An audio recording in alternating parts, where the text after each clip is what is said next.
আমাদের সঙ্গে এই মুহূর্তে টেলিফোন লাইনে রয়েছেন চিকিৎসক সুবর্ণ গোস্বামী। ডক্টর গোস্বামী, জুনিয়র চিকিৎসকরা তারা ঘোষণা করলেন কর্মবিরতি প্রত্যাহার করে নিচ্ছেন এবং তারা এও বলছেন 24 ঘন্টার সময়সীমা দেওয়া হলো, সরকার যদি দাবি না মানে তাহলে তারা আমরণ অনশন করবেন।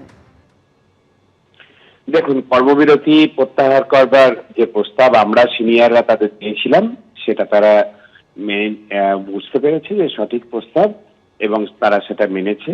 এটা নিয়ে এর জন্য তাদের স্বাগত জানাচ্ছি। তাদের যে সিদ্ধান্ত খুব বিচক্ষণ সিদ্ধান্ত, এই মুহূর্তে খুব জরুরি ছিল, কারণ যে সাধারণ মানুষ আমাদের সঙ্গে রয়েছেন আন্দোলনে তাদের কনফিডেন্স অর্জন করা দরকার ছিল। আর সরকারের কোনো নৈতিক অধিকার নেই, যে সরকার নিরাপত্তা দিতে পারে না চিকিৎসকদের, যে সরকার আইনের শাসন প্রতিষ্ঠা করতে পারে না, তাদের কোনো নৈতিক অধিকার নেই জুনিয়র ডাক্তার বা সিনিয়র ডাক্তার কাউকেই কাজে ফিরে আসো এটা বলার। তবুও জুনিয়র ডাক্তাররা সংবেদনশীল, তাই তারা এই সিদ্ধান্ত নিয়েছে। এখন সরকার প্রশাসন তারা যদি একটু সংবেদনশীলতা দেখায়, এই যে 10 দফা দাবি আছে তা যদি তারা মেনে নেয়, তাহলে এদের আর অনশনে বসতে হয় না।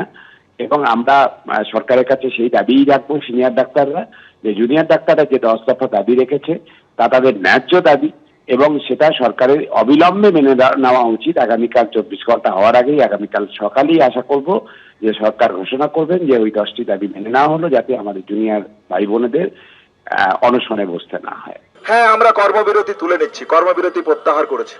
ঠিক, আমরা কাজে ফিরতে চেয়েছিলাম, আজ কাজে ফিরলাম। পাশাপাশি আমরাও এটা বললাম, এই ঘড়িতে 8:30 আমরা টাইম দিয়েছি, 8:30তে আমরা প্রত্যাহার করেছি। ঠিক 24 ঘন্টার সময়সীমা আমরা বেঁধে দিয়েছি। কাল ঠিক রাত 8:30 অবধি সময়।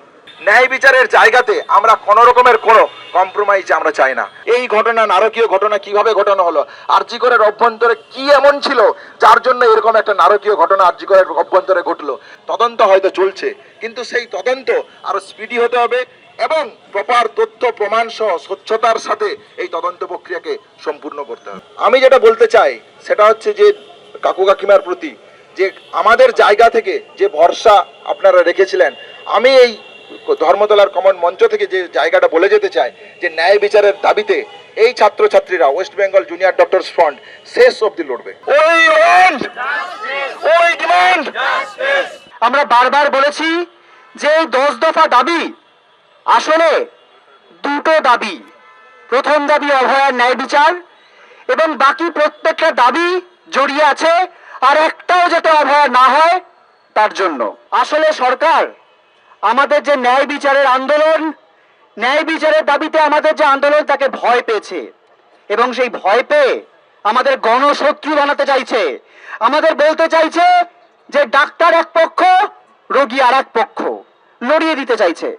আমরা স্পষ্ট জানাতে চাই যে অভয়ার ন্যায় বিচারের দাবিতে যারা রাস্তায় রয়েছি, সেটা ডাক্তার, সেটা জুনিয়র হোক, সিনিয়র হোক, নার্স, স্বাস্থ্যকর্মী, রোগী পরিজন, প্রত্যেকটা মানুষ সবাই আসলে একটা পক্ষ, অভয়া পক্ষ। আমরা যে যন্ত্রণা ক্লিষ্ট, রাজ্য সরকার এটার সুযোগ নিচ্ছে যে আমাদের যে যন্ত্রণা, আমরা যে চিকিৎসা করতে পারছি না, আমরা চাইছে যে বারবার এরকম প্রভোগ করা হোক এবং আমরা যাতে না ফিরতে পারি। আমরা আজকে প্রমাণ করব, আমরা ঘড়ি বেঁধে দিচ্ছি এবং আগামী 24 ঘন্টার মধ্যে আমাদের এই দাবি যদি না মানা হয় তাহলে আমরা আমাদের নিজেদের জীবন বাজি রাখবো। আমরা দেখব আমাদের দাবি মানতে, এই কথা সামান্য দাবি মানতে আমাদের জীবন কেন বাজি রাখতে হলো সেটা সাধারণ জনগণ বুঝে নেবে।